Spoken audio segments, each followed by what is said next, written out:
Bonjour à tous et à toutes, on se retrouve pour l'épisode 1 de l'introduction système automatisé de la série sur les SLCI. On va voir au sein de cet épisode la commande des systèmes automatisés, la structure d'un système asservi et enfin les performances de la commande. Pour parler de la commande des systèmes automatisés, on va d'abord donner quelques définitions. Un système accomplit une tâche physique qui est prédéfinie. Il interagit avec des variables, les entrées, les sorties, des perturbations, et on le représente sous la forme d'un schéma fonctionnel. Une entrée E de t, un système, une sortie S de t. Notez bien que les flèches sont orientées, elles ne peuvent pas aller dans les deux sens. J'ai représenté ici un schéma monovariable, une entrée, une sortie. On peut bien évidemment imaginer des systèmes multivariables avec plusieurs entrées, plusieurs sorties. Un système sera dit automatisé lorsque l'intervention humaine va se limiter à la programmation et ou le réglage.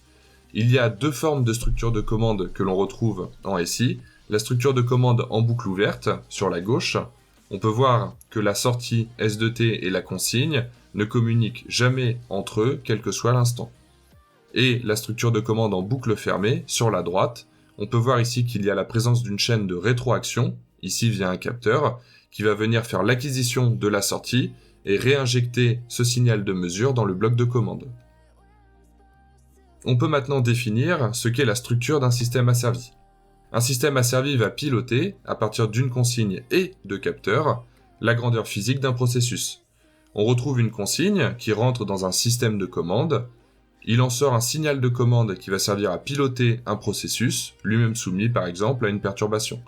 Il en sort de cet ensemble une grandeur asservie. Dans le cadre d'un système asservi, il y a systématiquement la présence d'un capteur qui va venir faire l'acquisition de la grandeur asservie et nous donner un signal de mesure, et le système de commande va en permanence faire l'écart entre la consigne et la mesure afin de piloter au mieux le processus. L'asservissement est alors pour un système asservi, on définit alors l'asservissement pour un système asservi dont la sortie va suivre le plus fidèlement possible la consigne. On parle d'asservissement de position, de vitesse, d'accélération, ça dépend de la nature de la consigne.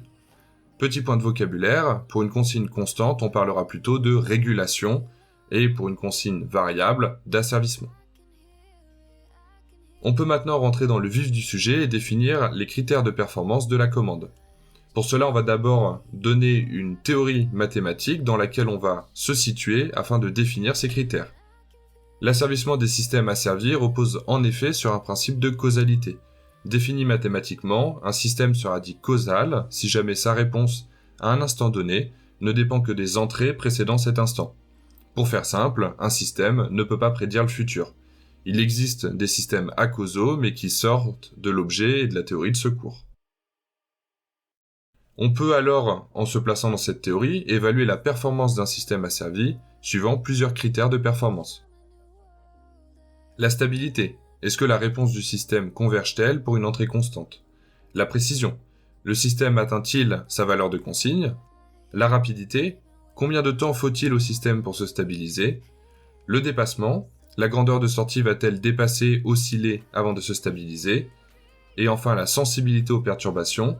Est-ce que les perturbations modifient-elles la valeur à convergence de la grandeur à asservir ? On va définir chacun de ces critères de performance.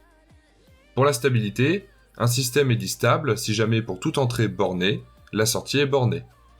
Je vous ai tracé un exemple juste en dessous.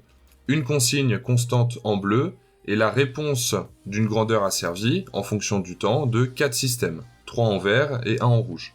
On peut voir que les 3 systèmes verts sont dits stables, vu que pour une entrée bornée en bleu, la sortie semble être bornée en vert. A l'inverse, pour le système rouge, pour une entrée bornée en bleu, on peut voir ici que la sortie au bout d'un temps suffisamment long ne semble pas être bornée.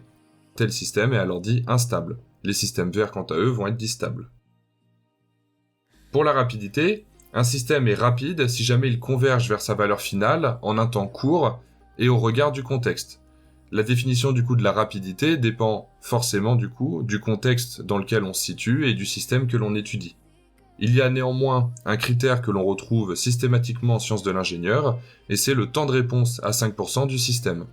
Pour cela, j'ai tracé sur le graphique juste en dessous la réponse du système en vert et son temps de réponse à 5% que vous voyez sur l'axe des abscisses. Comment tracer ce temps de réponse ? On trace l'asymptote qui est lié à la valeur finale de notre système, c'est le trait que vous voyez en pointillé, et on trace une bande à plus ou moins 5% de cette valeur finale. On va alors définir le temps de réponse à 5% comme étant le dernier instant où le système, donc la courbe verte, rentre dans cette bande à plus ou moins 5%. On va maintenant définir la précision. La précision va qualifier l'aptitude d'un système à respecter la consigne. La précision est donc systématiquement associée à une quantification de l'erreur, c'est-à-dire l'entrée moins la sortie. On peut alors du coup définir mathématiquement l'erreur, qu'on va noter epsilon de t, c'est une fonction du temps, et qui va être la différence entre la consigne E de t et la sortie S de t. On peut voir du coup que l'erreur est définie quel que soit notre temps t. On peut aussi définir une deuxième erreur qui va nous intéresser, l'erreur statique, et c'est la limite au temps long de l'erreur associée à la réponse d'un échelon. On verra dans un prochain épisode ce qu'est un échelon, ne vous inquiétez pas. L'erreur statique, notée epsilon s, est donc du coup la limite de l'erreur précédente lorsque le temps tend vers plus l'infini. Une petite remarque, l'erreur, et donc du coup l'erreur statique, ne sont définies que si la consigne et la sortie sont de même nature. On compare toujours en SI des signaux de même nature. Un petit graphique pour illustrer l'erreur et l'erreur statique. J'ai tracé la réponse d'un système en vert par rapport à une grandeur de consigne en bleu. On peut voir sur la gauche que j'ai tracé l'erreur epsilon de t à un temps quelconque, et on voit bien que cette grandeur est orientée, c'est E de t moins S de t, donc ici la flèche va du bas vers le haut, l'erreur est positive, et au bout d'un temps suffisamment long, lorsque le système a convergé, on peut calculer l'erreur statique epsilon s, qui est la limite lorsque le temps tend vers plus l'infini de l'erreur précédente. Un point important, un système va être dit précis si jamais l'erreur statique est nulle, c'est-à-dire si jamais le système S de t converge vers la grandeur de consigne E de t au bout d'un temps suffisamment long. On va maintenant parler des dépassements. Un système stable présente des dépassements si jamais sa réponse va osciller de façon transitoire autour de la valeur finale avant de l'atteindre. J'ai tracé, toujours avec le même code couleur, la consigne en bleu et la réponse de 3 systèmes en vert. On peut voir que le système du haut est un système mal amorti, il oscille beaucoup autour de la valeur finale avant de se stabiliser. Le deuxième système est un système bien amorti, on observe un dépassement avant qu'il converge vers la valeur finale. Et le système numéro 3, tout en dessous, est un système qui est très amorti, il n'y a aucun dépassement, et donc on peut voir du coup qu'il met plus de temps à rejoindre sa valeur finale. On va maintenant parler du dernier point, la sensibilité aux perturbations. Un système va être dit sensible aux perturbations si jamais il ne converge pas vers les mêmes valeurs finales selon qu'une perturbation s'applique ou non. J'ai tracé du coup encore une fois un graphique. On peut voir sur la partie de gauche la réponse du système à une entrée quelconque, et à un temps quelconque on applique une perturbation. Le système vert va réagir à cette perturbation et se replacer à la même valeur finale que le système précédent. Il s'agit du coup d'un système insensible aux perturbations, on pourra même dire qu'il est robuste face aux perturbations. A l'inverse, le système rouge va lui réagir à la perturbation et donner une nouvelle valeur finale. Il s'agit du coup d'un système ici sensible aux perturbations qui n'est pas robuste.